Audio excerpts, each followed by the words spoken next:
We'll guide you through how to save a document on a computer. If you find this useful, then consider subscribing and liking the video. Here we are on my computer. So you've been working on a document and now you want to go and save it. So we're going to guide you through how this can be done step by step, so make sure this full guide. We're going to guide you through doing it in different software just to go and give you different examples of what the process will go and look like. It's really important to go and do this because when you go and have the file saved and the document saved, it means you can then go and access it again in the future.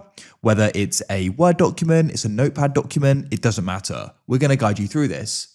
So to get started, you want to go and open up the application you've been working in. For example, it could be Notepad, as I said here. Let me just go and correct this typo. Or it could be Word. It doesn't matter.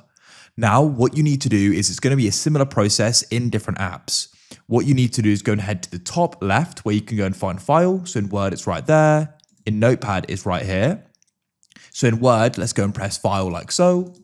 You'll go and see this menu opens up. This isn't that common. For example, if we go and press file in Notepad, you usually go and get a list of options. And then what you need to do is go and find the option save as. That's really important because then we can save it as what we want. You want to go and press browse. And your file explorer will then go and open up. This is what will commonly happen.